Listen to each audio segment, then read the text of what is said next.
তো boarding pass পেয়ে গেছি। এবার আমাদের চেক ইনে যেতে হবে। বোর্ডিং পাস পেয়ে গেছি, কিন্তু আমাদের ফ্লাইটটা প্রথমে থাইল্যান্ড যাবে, থাইল্যান্ড থেকে আবার আমাদেরকে চেঞ্জ করে ভিয়েতনামের ফ্লাইট ধরতে হবে। তো মানে থাইল্যান্ডে আমাদের 1-2 ঘন্টা একটা আমাদের ওয়েটিং আছে। তো প্রথমে আমরা উঠে পড়লাম। আমরা যথারীতি নিজের নিজের সিটে গিয়ে বসবো। বসার পর আমরা অপেক্ষায় আছি কি খাবার খেতে দেয়। টিকিটে যে খাবারের নামটা দেখেছিলাম তাতে আগ্রহটা আরও বেড়ে গেছিল, কিন্তু আমি দেখলাম না, নামে দেখলে হবে না, খেয়ে দেখতে হবে খাবারটা কেমন। বাইরের দৃশ্য তো অসাধারণ, খুব সুন্দর।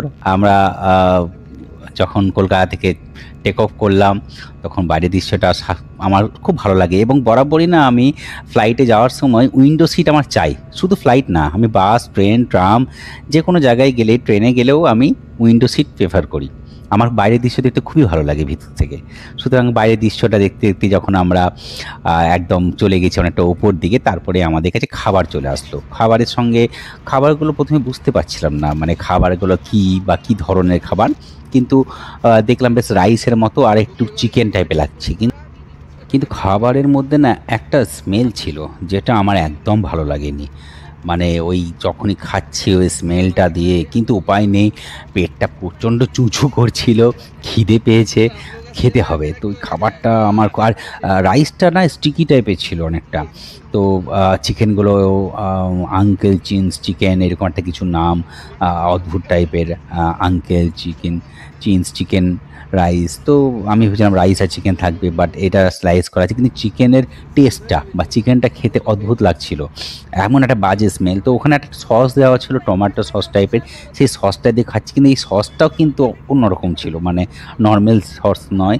তো নর্মাল সস ছিল না। তো মানে বাজে একটা অভিজ্ঞতা আমার। আবার আমাদের থাইল্যান্ড থেকে যখন আমরা ভিয়েতনামে যাব সেখানেও খাবার দেবে, তো সেই খাবারটা কেমন থাকবে জানি না। তবে হ্যাঁ, আর চিড়ের প্যাকেট বলুন, বিস্কিট, এসব আমার কাছে আছে ব্যাগে, সেসব তো খাবোই। তো ওটা ব্যাকআপে রাখা আছে, কিন্তু এটা টেস্ট করার জন্য আমি খেলাম। মানে খুব একটা আহামরি নয়, অনেকে খেতেই পারেনি, অনেকে নষ্টই করে দিয়েছে, বাট আমি কষ্ট করে চেষ্টা করে করে আমি খেয়ে দেখলাম যে মোটামুটি। আর কোল্ড ড্রিঙ্কসটা তো খেলাম। আর এই এয়ারলাইন্সের না কোনো জল দেয়নি, এটা একটা অভিজ্ঞতা। এখানে কোল্ড ড্রিঙ্কস দিল ঠিক আছে, কিন্তু এমনি যে জল, সেই জল দেবে না। টিকিটের সঙ্গে যদি থাকে তাহলে আপনাকে এমনি কিনে নিতে হবে, কিন্তু এমনি টিকিটের সঙ্গে আপনাকে কোল্ড ড্রিঙ্কস বা খাবার দেবে, কিন্তু জল দিচ্ছে না। নর্মাল যদি আমরা জল চাইছি সেই জল দিচ্ছে না, আপনার রাখতে হবে। আমরা যথারীতি এয়ারপোর্টে ল্যান্ড করে গেছি, এবং এয়ারপোর্টে ল্যান্ড করার পর এখানে আমাদের 2 ঘন্টা মতো ওয়েট করতে হবে, তারপরে আমাদের ভিয়েতনামের উদ্দেশ্যে আমরা যাব। তো আমরা চলে এসেছি, ভারতের বাইরে চলে এসেছি। এখন আমরা ব্যাংককে চলে এসেছি, ব্যাংকক এয়ারপোর্টে।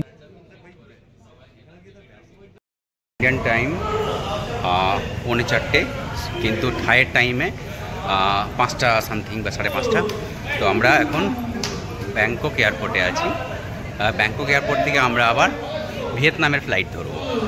তো ব্যাংকক এয়ারপোর্টটা খুব ভালো লাগলো, পুরো এয়ারপোর্ট এখনও ঘুরছি।